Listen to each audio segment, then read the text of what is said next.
Alright, hello everyone. We just got a brand new trailer and sort of small showcase for Skyward Sword HD. Now, as a Skyward Sword HD speedrunner, there were definitely some things that I noticed going back and through this trailer that I wanted to briefly touch on and just give like some overall thoughts and impressions on just everything that I saw. So let's jump right in and watch the trailer together.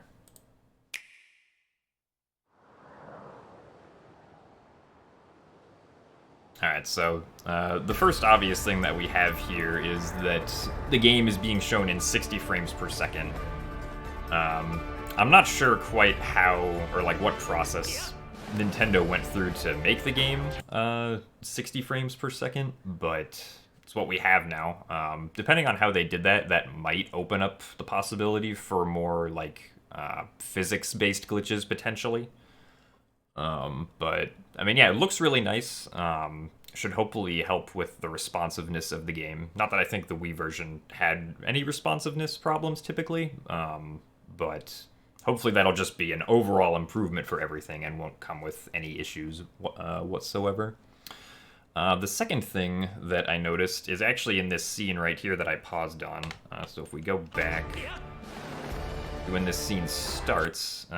So we see Link walking here towards this Deku Baba. And the thing that stood out to me in this, and also stood out in a bunch of other places in the trailer, is the fact that the camera looks like it's in a very fixed location while Link is walking around. And to me, that means that there's probably some sort of free cam in use right here. Because the Wii version of Skyward Sword with its control scheme did not have a second stick to use as like a free cam control. So if there are free cam controls in Skyward Sword HD, that would be great. Because I think that the ability to move the camera around manually does definitely help with things like movement and just being able to get a good view of where you are and such. Obviously, this could have also been something that they just used for the trailer, but considering how much it's being used in the trailer, I definitely hope that it's like actually a feature of the gameplay to just, you know, use the right control stick as a free cam while you're walking around and such. But yeah, so that's the thing that we noticed in this shot right here. Kind of surprised that the Deku Baba didn't actually hit Link there. It was like I feel like if I had done that in the original Skyward Sword, Link definitely would have gotten hit right there by the Deku Baba, but I guess not here. So then Link slashes. We get some shots of Link doing a spin attack on some Bokoblins in Fire Sanctuary.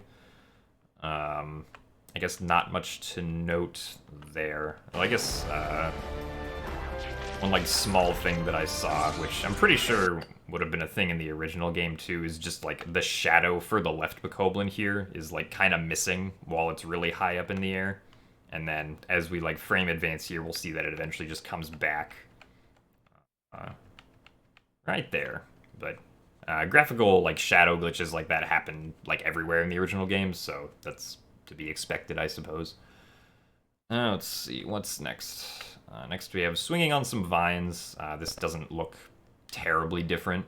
Nothing different that I noticed in any of these shots. The camera in this shot again makes me think that a free cam is being used here because the camera is at a very fixed angle compared to where Link is. But other than that, this all looks kind of pretty much like it does in the original.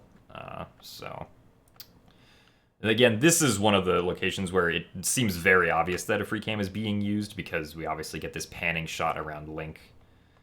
If we go back. Again, I don't know if that's actually, you know, a functionality in the game itself or if that's just them using this as like a cinematic shot for the trailer, but I would definitely hope, again, that it is an actual feature of the game now.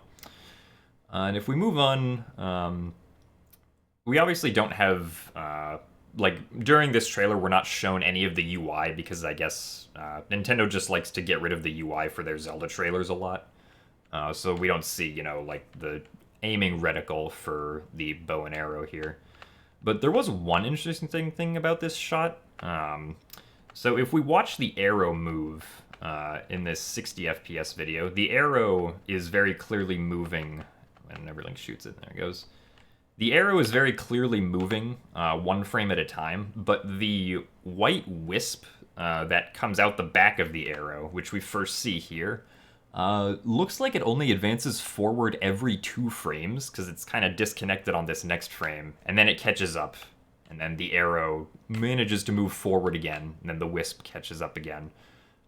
So I don't really know what that's necessarily indicative of, if anything. It's just a small detail that I noticed. So, yeah, not much more to say about that, but that might be some weird indication of how they're scaling up from 30 frames per second to 60 frames per second for this HD remake. And then the Koblin dies. Okay, here, again, we have a fixed camera angle, so potentially more evidence of free cam. The only thing that stuck out to me here is that the Pyrup enemy back here is still alive. Usually to get through this area, you have to kill this Pyrup first, or at least have it go into the little hole over here, but I'm guessing they probably just, like, spawned over here to get, like, a shot for the trailer or something that they wanted, so that's probably not, like, indicative of anything. Let's see, next, Link rolls the bomb. We have Link shooting claw shots. Nothing much I noticed with this. That's the only shot where he actually has the Hylian shield in the entire trailer, though, so that's interesting. We got Moldarak, just a cutscene, not much here. Whoever filmed, or whoever did the gameplay for this trailer really likes jump slashes for some reason. More cutscenes, Link being mad, Yar. We do get a nice glimpse of the Girahim 2 fight, though. And then Girahim being creepy, we've all seen this before. Fi dancing, another trailer shot. Link doesn't have a shield in this one, which is interesting. Link and Zelda being romantic, ending cutscene. I'm surprised they showed a portion of the credits in the trailer, but I mean, I guess there's nothing to spoil, really, because the game is like 10 years old. Yeah, so that was the first part. If we go past the explanations here, we get Zelda Skyward Sword the basic sword rundown. Players would use the Wii Remote Plus controller as a sword and the Nunchuck controller as a shield, with the increased processing power of the Nintendo. All right, this is the first time we actually get to see some of the UI around the screen here. Looks like they moved the rupee counter from being right here usually, where it is in the Wii version, to down here at the bottom left of the screen, which makes sense. That's pretty much standard for all Zelda games, at least for all the 3D Zelda games now. Pretty sure Skyward Sword was the only one that had it in the weird location up here. I didn't notice anything particularly notable about anything in this shot, as they're just explaining the controls over and over again. Mr. Onuma's talking, describing how to play the game. Nothing in this shot particularly stands out either. And then we get the sword demo of how the motion controls are going to work with the 2 Joy-Con, which was expected, pretty much. We get a shot of how to use the bow. We get some shots with Skirvo. Okay, so now we get to the part where they begin to explain the new button mappings, where you can just simply, you know, flick the right stick in a specific direction, and that will allow you to swing Link's sword in that direction. I'm kind of surprised they went with this, but I guess it was one of the only options they had if they wanted to make the game actually playable on, you know, like in handheld mode or on Switch Lights or with a Pro Controller, because this game does support a Pro Controller. It says so on the eShop, which I will get to a little bit later in this video. So we get more sword stuff. They're like, hey, look, right stick. I'm like, okay, cool. So yeah, they go over the motions to do things, of how, you know, you swing the sword by flicking the stick in the direction. But this does kind of leave a lot of information to me unexplained, which I guess we're just going to have to find out either when there are more trailers or when or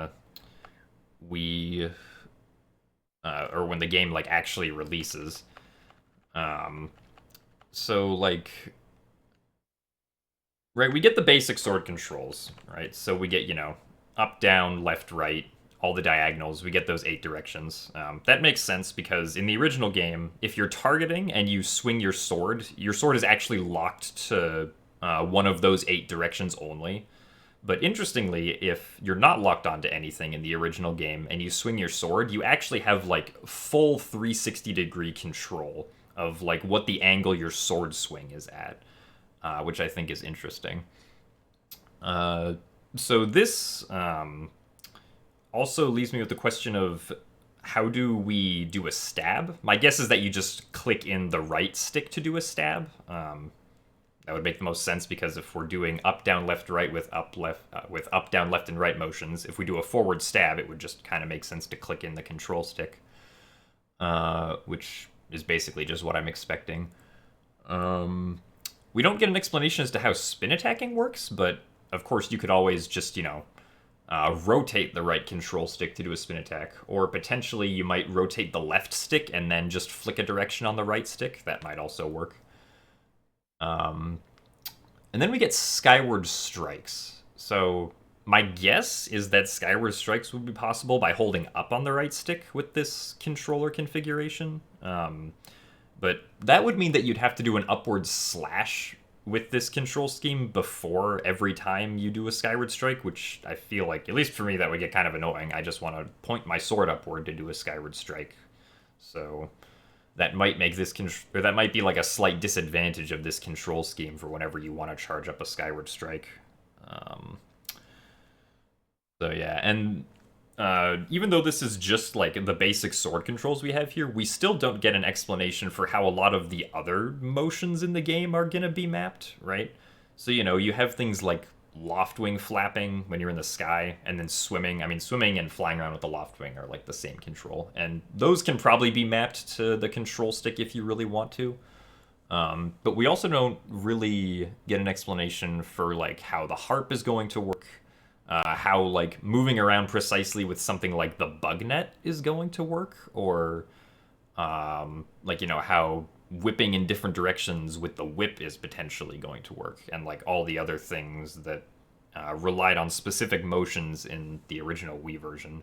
So we'll have to wait and see how those work out, because for now we don't have any information on them as far as I can tell. Down left slash. We're fighting some Lizalfos and Fire Sanctuary. Don't think there's anything notable about this, because they're just still explaining the controls. We got the cool Joy-Cons. I'll probably get those because they look cool. We get a nice panning shot. Available July 16th. I think there was something else that I thought I would want to notice. Oh wait, it's probably later in the video. Yeah, here we go. Okay. Okay, so this shot is where we finally see, on the bottom left of the screen here, we finally see the fact that the first-person view is going to be using, I guess it's not a D-pad, but like whatever the equivalent of D-pad up here is. And then the help screen is D-pad right, Phi is on D-pad down. That's to be expected, I guess, because Phi is D-pad down in the original game. Help in the original game is the 2 button, and then first-person view in the original game is the C button, but it makes sense to map them all like this way. Wonder what they're going to do with the left button right there. We also, interestingly, don't see Link have the harp as something he can use anywhere in this trailer, so, I don't know, maybe harp goes on, I almost said C left. Maybe the harp goes on the left button right here. Let's see, we get the sailcloth use with ZR. Looks about the same as you'd use the sailcloth in the original game. Yes, this shot. Okay, so other interesting thing. In the original game, the default wallet is 300 rupees, but in this shot we see 301 rupees. Obviously, they might not be using the default wallet right here, but would be interesting if they increased the wallet size from 300 to 500. Actually, I think they've increased the wallet size for every Zelda remake. Or not for every Zelda remake, but for Wind Waker HD, Twilight Princess HD, the default wallet is larger than it is in the original games, so maybe they're gonna bump it up to 500 in Skyward Sword also. So that might be an interesting thing. I don't think that's going to particularly be notable for the speedrun, but I don't know. Could help Ruby routing in something like 100%.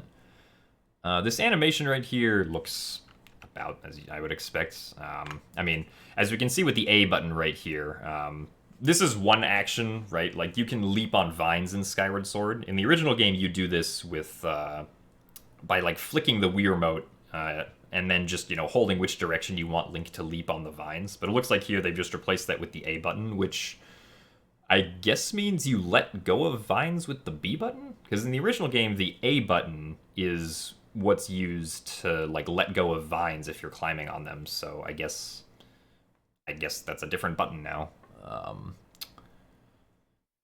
Yeah. So I don't think there was anything else here. They're just showing off stamina. Link is running an Earth Temple at 60 frames per second. Oh yeah, and then here we see, you know, using the bug net. I don't know how this precise motion is gonna work with stick controls, but I guess we'll find out. Actually, wait a minute. Okay, no, for some reason I thought the butterflies, like, were only moving, or were only animating at 30 frames per second, but that doesn't look like the case. Although one interesting thing we do see here after Link collects this butterfly, and then he holds it out. Oh my goodness, this text speed is so slow. We're getting one character every 2 frames. Nintendo, please speed up this text box. Please speed up the text speed. Or just give us the ability to instant text every text box. Please, I'm begging you. See, the thing about this that's, like, that, like, makes me a little bit frustrated is the fact that even though it's never used in the original version, this game does support instant text boxes, right? Like, it's literally just a parameter you pass in with the text for the text box function, I'm pretty sure. Or with whatever message you want to display in the text box. So please give us the ability to make use of that. That would greatly improve the speedrun experience for this game. I mean, granted, I don't know what the experience for this game is going to be like speedrun-wise. Could be really bad for all I know, but hopefully it's not. Usually Zelda games are fun, especially 3D ones, so I have confidence this one should be fun too. And then we just get more slow text.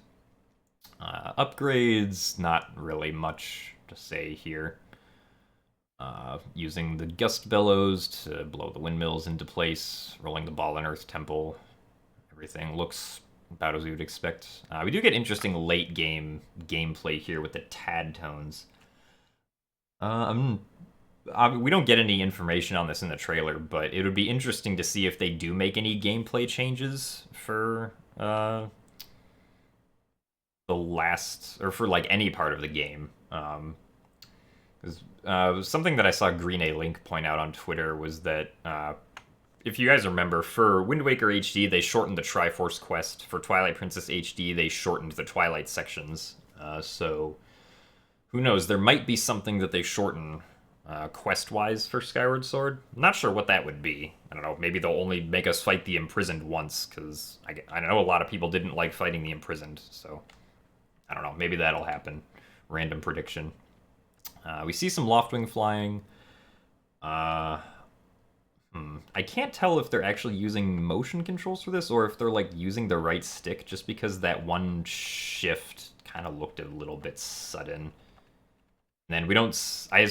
I don't know what we'd use for flapping. Probably, like, X or Y, maybe?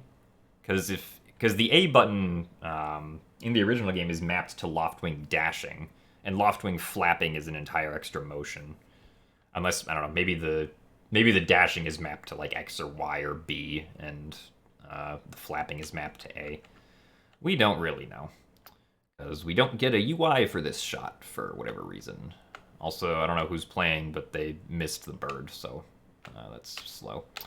But I think that's all we got. Yeah, it's just the end of it. But that isn't the end of potential information that we can get. So let me open up the eShop page here. I pre-ordered this game on the eShop already because, duh, I'm going to be playing it. But one of there are some interesting things that we can see here on the eShop page. Most notable thing is that down here, the game is going to support Amiibo by the looks of it, unless this is just mistakenly put in here, but I'm pretty sure that, like, this is... I would hope this is accurate because it's here on the pre-order page. I'm not really sure what functionality Amiibo will provide. I know that in Twilight Princess HD, you can, like, use the Ganondorf Amiibo to take double damage on everything, regardless of whether or not you're in hero mode.